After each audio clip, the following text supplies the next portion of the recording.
Alright, I'll talk about Salter and why she's probably worth picking up for the SR ticket, because a lot of you have been very vocal in the comments saying, yeah, nice argument, buddy, but I'm gonna be going with Salter, so you can maybe take this as a little bit of validation.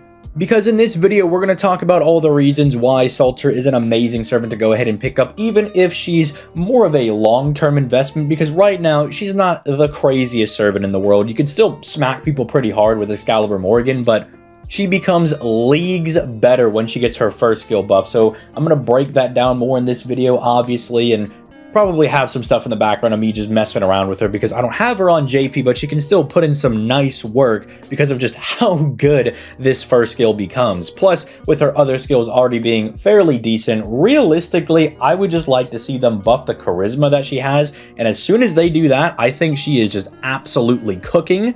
But we'll talk about all that and more in today's video. But first, leave a like on the video, subscribe to the channel if you like that daily FGO content and you like being informed on the goings-on of both versions of the game. And obviously, you can just tell me that you're going to be pulling for Salter in the comments down below. You know, I would normally ask, what are your thoughts on Salter? But honestly, even though she's an investment, that might be the least bit of some people's concerns for this unit because it's also just Salter. I get it.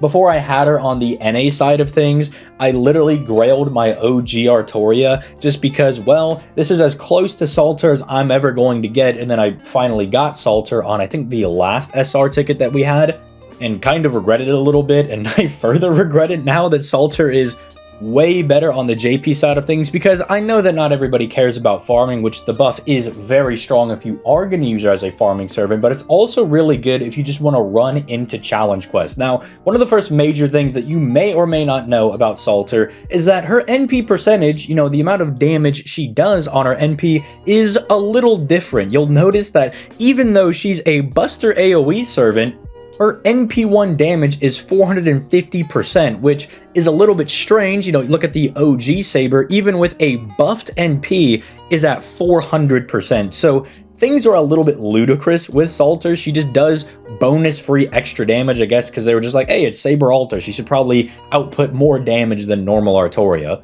Which is to say that I would love to see them buff the third skill, you know, make that charisma actually pretty good, but I'm very curious to see what they would do if they buff the NP. Are they going to give it higher end scaling? Are they just going to let her absolutely eviscerate people? Who knows? But let's say you do want to use Salter as a farming unit, and you look at her and you say, well, she has a 20% battery on her second skill, and she refunds 10% on her NP, but that doesn't sound like it's good enough for her to be doing farming. Well, what if I told you that Saber Alter can now farm, but she can Black Grail farm? Yeah, she's just that good.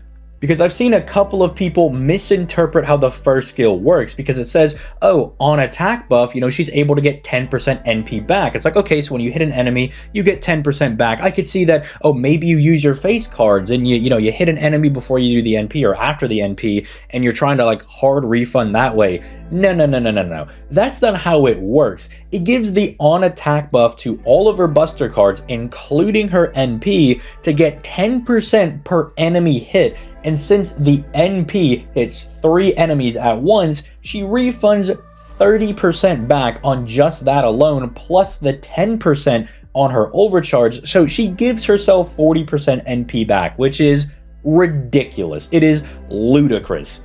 And I'm sure you've seen in like some Buster farming videos, whenever you can loop this first skill, you will just see Salter refunding like 70% of her NP back.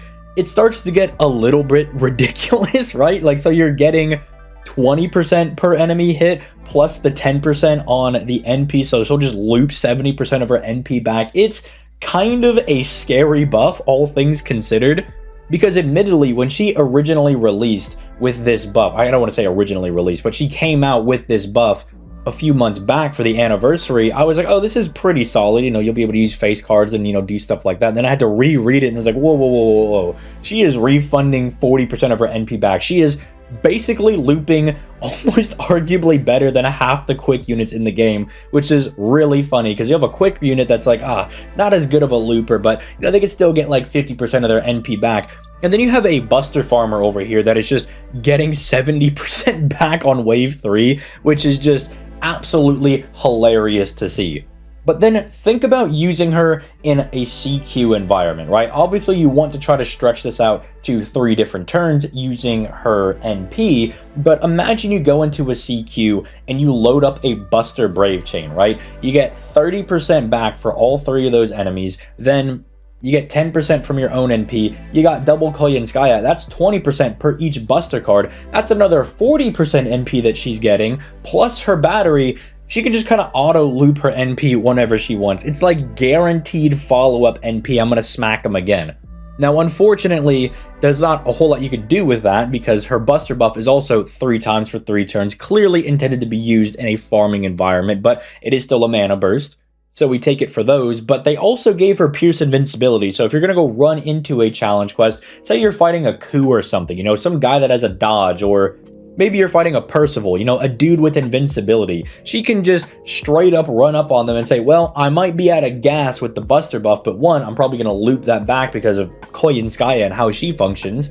But 2, even if I don't loop those back, I'm still going to smack you with another Excalibur Morgan because it's just straight up Pierce Invincibility for 3 turns. This skill is so ridiculously good for Salter that overnight it was like, oh yeah, Saber Artoria is pretty much the best person you could be using, you know? Why use anybody else when Saber Artoria can loop back her second skill for ridiculous amounts of damage and she can really just slam people into a wall with Excalibur? Then they drop this. And ironically enough, it gave Saber Alter not only the edge in farming, but it also gave her some type of purpose in challenge quest or more gimmicky content because it just gave her Pierce Invincibility. Again, it's just one of those things that for whatever reason, the original thing was giving her higher NP damage scaling, but now they're just like, you know what, it's Saber Alter. It's kind of like better Artoria. Just toss her the Pierce Invincibility. Give her something that the OG doesn't really have an avenue for, because you know, Saber, if you bring her to challenge quest, it's kind of the same thing. You know, just hit people with big Excalibur, maybe do a Buster Brave Chain with her second skill, but there's nothing more in-depth than that. I mean, she also loops her NP admittedly back really easily, you know, with getting 20% on her NP and having a 30% battery. But Salter, for whatever reason, just also has a niche going into CQs and stuff because she can pierce Invul, which is really, really nice to have. I mean, as an aside that kind of attests to how nice it is to just have little things like this, I was running into the Angramanyu interlude over on JP and decided that I wanted to use Marie Alter and forgot that this guy loves to spam the dodge because you're actually fighting Emiya, and it just made the thing so much more exhausting to do on top of the lag that is stowed away in that quest. So just having this, if you want to bring your farming team to a boss battle, because let's be honest, if your farming team is good enough, half the time you could just run through a boss fight like it was a farming stage. Salter just has that added, you know, convenience that she'll just be able to smack everybody around, and it's really not that big of a deal. I think she's also helped out by the fact that she can Black Grail loop, which is going to be very nice because this upcoming anniversary, you'll be able to get Black Grail for absolutely free. It won't be max limit broken, but hey, getting a copy of Black Grail is going to make your life a lot easier. And even though the point of Black Grail farming is that it's also really good when you use it with Oberon because you can really bring out an insane amount of damage by overclocking the buff that you are getting on Black Grail, she doesn't need an Oberon to do Black Grail looping once she gets this buff. So even if you're someone that, say, didn't get as lucky going on the Oberon banner, and maybe you don't get him when he comes back at the very end of the year, and you're like, man, it's really cool that we could do Black Grail farming with Salter when she gets her buff, but I don't have Oberon, never fear, you can still get it done as long as you still have somebody like Waver in the back pocket. You know, you are going to need that extra NP, but it's still doable, which I think just shows how insanely good this buff is for Salter, and just being able to get 40 to 70% refund on a Buster unit is ridiculous. Like, that is so dumb. I don't know why they were like, yeah, this is perfectly fine for a servant to have. But I also think it's really cool because a lot of these other setups that you'll see, say like Morgan doing Black Grail looping, you know, usually does require you to have somebody like Oberon to get the job done. Or at least you'll see that in all of the setups, but it's really nice to know that her skill is just so broken that even if you never get an Oberon, you'll be absolutely fine, which for whatever reason makes me feel better that she's more, I guess, quote-unquote free-to-play friendly, I suppose. You still need Koyenskaya, but hey, you'll be able to get Salter for free and Black Grail for free, so you're already halfway there. And Koyanskaya does have a 1 in 3 chance on this upcoming GSSR, I believe, so even if you don't have her, you have another shot at least getting her on that, I suppose, although just don't tell anybody that I failed that on my own JP account when that came around. I think I got semi-Ramis. But she's just really good in general. Again, having the convenience of just being able to use the same team for everything is always very nice. She does a lot of damage, especially if you do get her at higher NP copies. Again, that's why I myself am very much considering, do I just go for NP2 Salter?